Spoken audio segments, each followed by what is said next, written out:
Salut, aujourd'hui on est avec Olivia, bienvenue. Bonjour Olivia. Salut!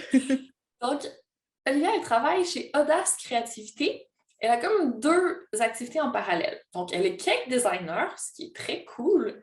Et en plus, elle est coach en créativité et leadership féminin. Elle donne des workshops à tous les mois sur différents thèmes. Et elle a vraiment un sujet particulièrement intéressant, je trouve, à nous parler aujourd'hui. Ça va être les cycles. Comment utiliser, dans le fond, notre énergie et les archétypes pour arriver à optimiser notre productivité, notre organisation. Parce qu'avec tout ce qu'elle a à faire dans une journée, en plus, et les moments, j'imagine qu'elle a dû développer au fil du temps cette expertise pour toi d'abord, puis après, tu as eu l'idée de la partager aux autres. Comment ça s'est passé au juste? Oui, c'est exactement ça. Merci de m'accueillir sur ton podcast. Ça fait plaisir. Oui, j'ai commencé moi-même par m'organiser en étant plus à l'écoute de mon cycle féminin. Et c'est comme ça après que j'ai finalement fini par le partager. C'est vrai que je suis habituée à être très occupée, j'aime bien avoir plein de choses à faire, etc. Et on m'a souvent dit, mais comment tu fais pour tout faire et tout? Et je ne me rendais pas compte parce que je faisais ça naturellement. Ah. Moi, je sentais quand même que j'avais besoin d'aller plus loin, parce que des fois, je me sentais fatiguée, je sentais que j'étais pas en maîtrise de mes émotions, je savais jamais est-ce que mes règles arrivaient ou pas, et j'avais l'impression de subir, en fait, et je voulais plus ça. Hmm. Donc, pendant que les gens voyaient que j'étais super bien organisée, moi, je sentais que j'étais pas très à l'aise dans tout ça. Donc, j'ai voulu aller plus loin, me dire, mais pourquoi les gens me voient comme ça? Qu'est-ce que je fais? Et puis, comment je peux, moi, me sentir plus alignée aussi, finalement? Et c'est comme ça, j'ai commencé à creuser sur le cycle menstruel, l'impact sur nous, sur notre productivité, sur notre capacité à réfléchir, sur notre créativité, sur tout ça. Et j'ai découvert un monde merveilleux. Oui, c'est clair. Mais en fait, c'est ça. Au départ, tu étais plus dans l'énergie masculine, tu sais, la productivité, faire, faire, faire. C'est très masculin. Énormément. Puis là, tu as équilibré avec l'énergie féminine. Bah, carrément. Après, il y a déjà l'éducation. J'ai fait des grandes écoles, des grandes études. J'étais dans une entreprise industrielle avec que des hommes autour de moi. J'étais cadre, donc c'était vraiment du travail. C'était la performance, performance, performance. Donc, c'était de l'énergie masculine plus, plus. Sauf que je sentais que ça m'allait plus, quoi. J'étais fatiguée, je n'avais pas de sens dans ce que je faisais.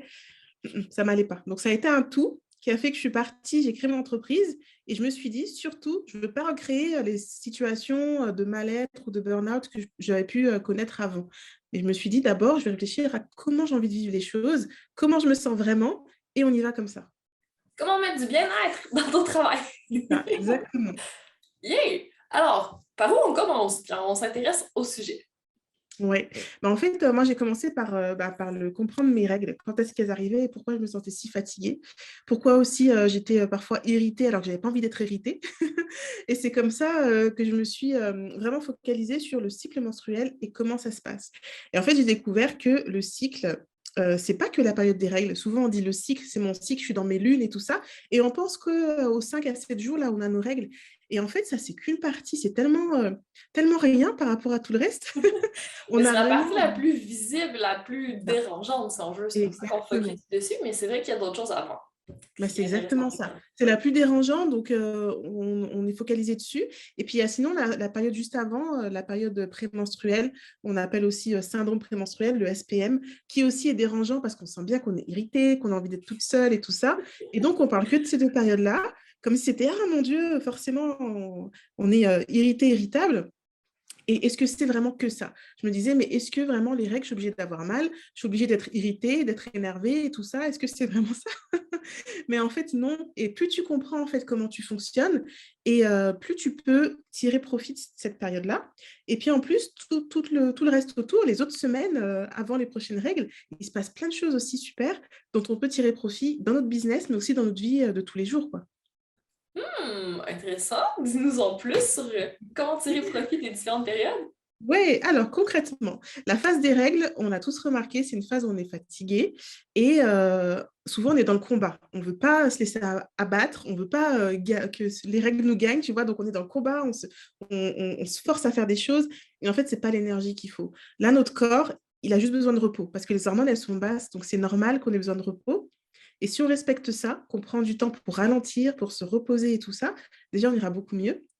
On n'est pas obligé d'être tout le temps dans l'effort. C'est pas ça qui fait le travail, hein. Quand tu vois un grand sportif, par exemple, c'est pas le fait que tu sois tout le temps en train de courir qui fait le travail. C'est tout ce qui fait autour. Et tu es mieux placé que moi pour le savoir. c'est tout le reste autour qui va faire que dans la course, on sera performant. Et donc, la période des règles, c'est l'idéal pour se reposer, se ressourcer. Et c'est une période où, vu qu'on est en plein repos dans nos hormones, dans notre corps, où nos deux cerveaux sont hyper connectés et on est très, très créatifs. Donc, c'est le moment de laisser libre cours à ses idées, ses pensées.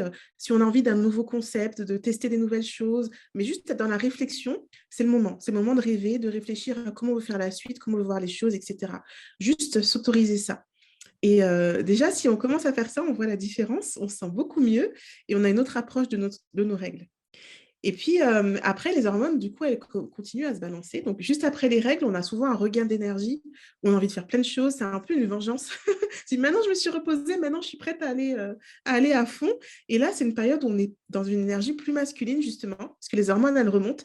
Donc, j'appelle ça la phase de la guerrière, où on est vraiment en mode j'avance, j'y vais, je planifie, je passe à l'action et on abat un travail de fou. Donc, ça, c'est la phase suivante. Ensuite, les hormones continuent à monter et on arrive à l'ovulation. Et ça, c'est une période où on est beaucoup plus dans la beauté, dans le plaisir. On est plus, on est plus influenceuse dans le sens où on va plus facilement parler de ce qu'on propose, de ce qu'on offre. Et ça va se faire tellement dans le plaisir, tellement naturellement qu'on va être magnétique, on va attirer. C'est vraiment une période où c'est la période idéale pour féconder, en fait. Donc forcément, on a ce côté, on est C'est belle. top. Voilà, c'est ça. Et on insuffle ça partout sans même s'en rendre compte.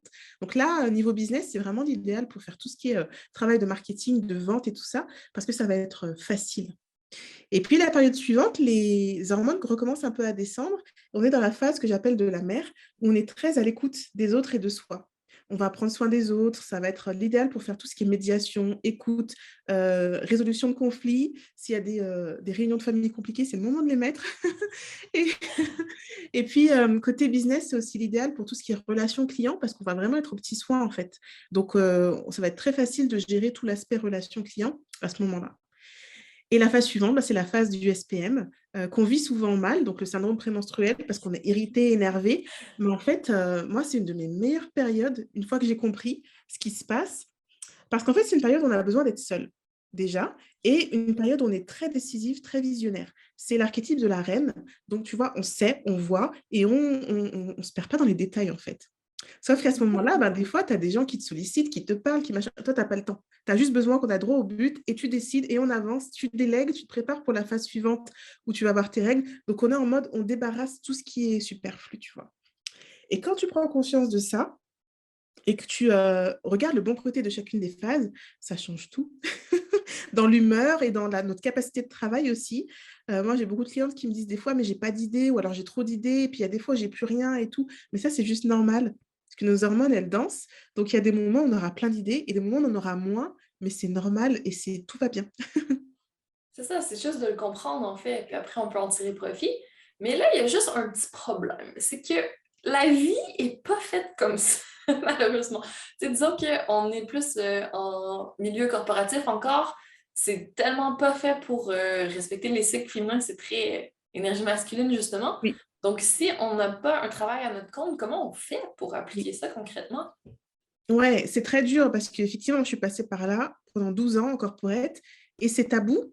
Quand tu as un environnement masculin, en plus, c'est dur. Mais même entre femmes, hein, on n'en parle pas. Les femmes, elles font les bonhommes, elles font les fortes et on n'en parle pas. Mais du coup, c'est pas obligé d'en parler si on n'est pas en capacité d'en parler, si l'environnement n'est pas favorable. Par contre, si soit on sait ce qui se passe, c'est beaucoup plus facile à appréhender. On reprend le pouvoir finalement sur nos émotions, nos réactions, sur notre temps. Donc, typiquement, si tu sais que tu as une grosse réunion qui va tomber à ta période de règles et que tu seras plutôt fatigué, que tu ne vas pas le sentir, tu pourras essayer de reporter. Ou en tout cas, si tu ne peux pas reporter, tu sais que ça tombe là, tu sais dans quelle énergie tu es et tu peux te préparer pour aller chercher l'énergie dont tu as besoin.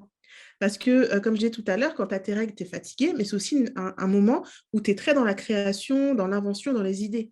Donc, en fonction du type d'activité que tu as, tu peux carrément connecter et sortir de très belles choses à ce moment-là. Donc, juste savoir dans quelle phase je me sens, quelle est l'énergie dominante et être en capacité après, soit de s'appuyer sur cette énergie-là pour avancer, soit d'aller chercher l'énergie dont on a besoin.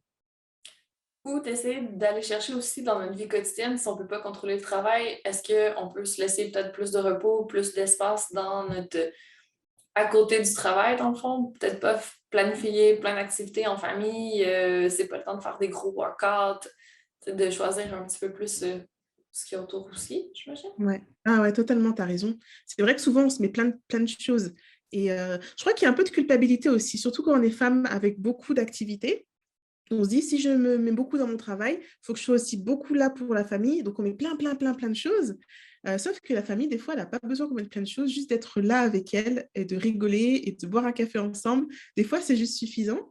Et oui, de ne pas se mettre trop de choses dans la journée, de se mettre plutôt des périodes où on peut se reposer, on peut souffler, on peut juste rien faire, en fait.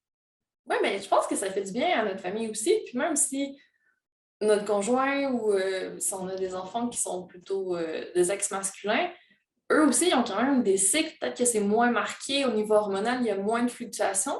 Mais j'imagine que ça fait pas de mal qu'il y ait une semaine plus relaxe dans leur mois. Puis Ouais, totalement. eux Et aussi. c'est exactement ça. Les hommes aussi, ils ont cette dualité énergie masculine, énergie féminine. Sauf qu'ils ont beaucoup, voilà, les hormones ne sont pas les mêmes, donc ils seront beaucoup plus facilement dans l'énergie masculine. Et c'est normal, on est différents.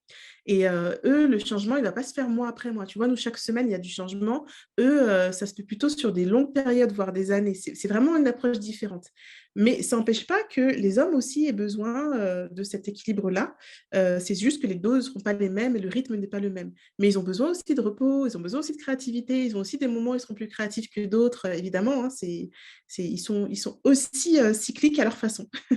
Oui, mais est-ce que ça se parle en famille? Tu sais, leur expliquer justement que dans le mois, il va y avoir des périodes où on a envie de faire plus de choses, puis d'autres moins, puis que ça va Oui, fluctuer comme ça? ouais, c'est un sujet qui est assez tabou, c'est vrai. Mais déjà, si on apprend, nous, à être OK avec ça, après, en parler avec la famille, ça fait la différence parce qu'ils comprennent plein de choses. Moi, j'ai deux filles et un garçon. Ils ont 9 ans, 7 ans et 5 ans. Alors, mes filles, bon, elles savent ce qu'est les règles et tout ça, mais mon garçon aussi. Et je leur dis, mais là j'ai mes règles, donc je vais être fatiguée. Et ils sont compréhensifs. Ils vont venir me masser, ils vont venir m'apporter leur repas. Maman va te coucher parce que là, Oh, tu es fatiguée, il faut que tu te reposes. Donc, trop c'est chouette! vraiment, bah oui, c'est vraiment, il n'y a pas besoin d'être dans le combat ou d'être dans le déni. Au contraire, ça fait partie de la vie, c'est normal. Les règles, elles donnent la vie. C'est juste normal. Et donc, Voilà. pour partager avec la famille, qui vit avec nous, et mieux ce sera puisque ça fait partie de la vie, quoi, c'est naturel. Mais pour tes filles, ça va être génial aussi si on apprend ça à nos enfants dès leur enfance. Ça va être normal pour eux, puis ils vont vraiment plus facilement l'appliquer, j'imagine. Bah, totalement, je pense qu'on a quand même cette responsabilité-là d'éduquer les nouvelles générations, que ce soit nos enfants ou ceux des autres. Mais moi, je suis très ouverte sur le sujet avec mes enfants et on a un petit livre qu'on regarde de temps en temps quand ils ont des questions. Je leur montre le livre et tout ça. Et ils sont très demandeurs parce qu'ils ont plein de questions et que justement, c'est tabou. Et ma grande fille me dit, mais maman, toi, tu nous parles de ça, mais à l'école, quand je parle aux copines, elle dit, chut, faut pas en parler. Et je lui dis, effectivement, il y a des familles où c'est dur d'en parler parce que c'est pas des sujets faciles. Mais si on en parle et si elle veut pas en parler, ben, tu respectes, t'en parles pas. Mais c'est vrai que ça reste compliqué, mais il y a du travail encore à faire. Ça, c'est clair. Mais peut-être qu'avec les changements qu'il y a eu, là, il y a plus de télétravail qu'avant, ça, on peut quand même plus adapter notre rythme. Donc, j'imagine que si tout continue à bien aller, ça devrait être plus facile d'intégrer l'énergie féminine à l'avenir, peut-être pour nos enfants et tout ça. On peut Oui, se je pense qu'on dire. est beaucoup plus à l'écoute, effectivement. On est une génération qui est beaucoup plus à l'écoute d'elle et des autres. Et comme tu dis, le télétravail, tout ça, le rythme, on est plus dans le respect. En tout cas, on a déclenché quelque chose, c'est sûr. Ouais, ouais. Donc, je pense que ça va continuer. À suivre. Ouais. Puis, j'aime bien que tu intègres aussi les archétypes. D'où t'es venue l'idée? Comment tu utilises ça? Est-ce qu'on peut, je sais pas, essayer de connaître un peu plus les archétypes pour utiliser plus cette énergie-là? Est-ce que tu fais des visualisations quand tu es dans ta période guerrière? Tu sais, jusqu'où on peut Totalement. pousser ça?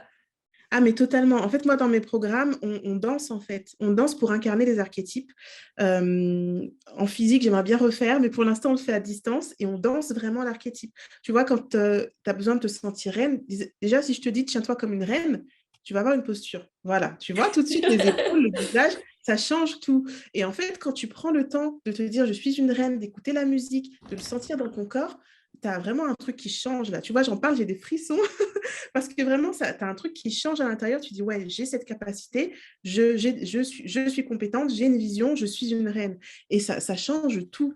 Donc, les archétypes, on les utilise, oui, en visualisation, en danse, on incarne vraiment les archétypes. Et ça nous permet aussi, ça nous met d'accord. Tu vois, quand je dis une reine, tout de suite, on sait à quoi on s'en tient. Si je te dis une guerrière, on sait à quoi on s'en tient.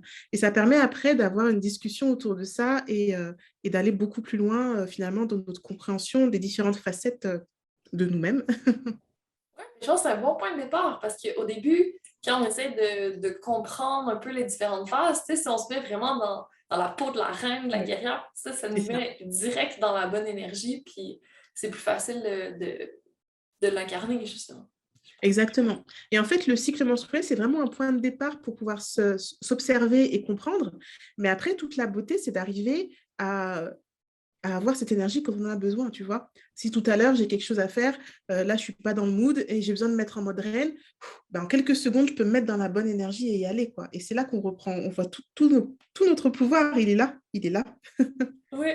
Puis si ben, certaines femmes n'ont pas un cycle très régulier, est-ce que tu as des moyens de vraiment comprendre mieux le cycle? Est-ce que tu as utilisé une application ou comment tu as fait? Alors oui, c'est vrai qu'il y a beaucoup de femmes qui n'ont pas un cycle régulier ou alors qui ne sont pas réglées non plus, si elles sont ménopausées ou enceintes ou allaitantes, etc. Euh, Ce qui va changer, c'est qu'on ne va pas s'observer pareil. Quand tu as ton cycle régulier, c'est assez facile, tu notes, ça revient et tout ça. Quand ton cycle n'est pas régulier, alors d'une part déjà, moi je ne suis pas médecin, mais de ce que j'ai observé avec mes clientes, c'est que souvent quand c'est pas régulier, c'est parce qu'elles ne sont pas bien elles-mêmes dans leur corps, mis à part les problèmes médicaux, et plus elles vont s'aligner avec leur cycle et tout ça, et certaines, elles retrouvent un cycle régulier. Donc, c'est pas un automatisme, hein, mais quand tu t'observes davantage et tu prends le temps d'accepter qui tu es, comment tu fonctionnes, ça régule pas mal de choses. Après, quand il y a un dérèglement hormonal, vraiment, c'est encore autre chose, mais la plupart de mes clientes, c'était pas ça, et leur cycle revient. Mais sinon, en fait, le tout, c'est de s'observer jour après jour. Parce qu'on voit bien qu'on n'a pas la même énergie tout le temps. On n'a pas la même énergie en janvier qu'en juillet. On n'a pas, les saisons, elles jouent, tu vois. On n'a pas non plus la même le lundi ou le vendredi. On a des énergies différentes d'un jour à l'autre. Et même dans la journée, on n'est pas pareil le matin, le midi et le soir. On n'a pas la même énergie, tu vois. Donc, le tout, c'est de prendre le temps de s'observer régulièrement pour dire, OK, dans quelle énergie je suis, qu'est-ce qui est plus facile pour moi à ce moment-là, etc.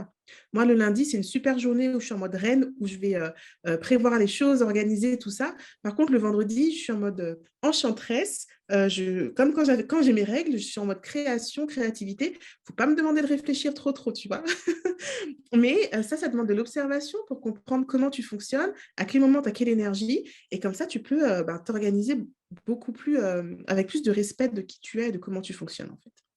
Donc, on peut utiliser aussi les archétypes, puis gérer notre énergie en fonction de la semaine, pas forcément juste de notre cycle aussi. Est-ce que tu fais le parallèle avec la Lune également? Parce que normalement, le cycle est supposé suivre la Lune si tout va bien, là, mais maintenant qu'on passe beaucoup de temps à l'intérieur, on n'est plus forcément en phase avec, là, mais pour les personnes qui n'ont pas de règles, justement, qui sont ménopausées ou enceintes, est-ce que ça peut être un indicateur, suivre le cycle de la Lune à la place de notre cycle?